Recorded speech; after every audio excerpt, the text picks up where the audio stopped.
Hello viewers, আজ আমি আপনাদেরকে কাপ তৈরি করে দেখাচ্ছি একটু অন্যরকম। দেখুন কিভাবে সেই কাপ তৈরি হচ্ছে।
দেখুন চায়ের কাপটি তৈরি কমপ্লিট হলো।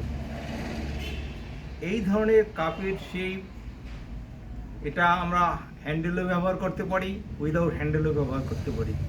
যদি এই ধরনের কাপের শেপ ভালো লাগে থেকে থাকে তবে অবশ্যই চ্যানেলটি সাবস্ক্রাইব করবেন, লাইক করবেন, কমেন্ট করবেন।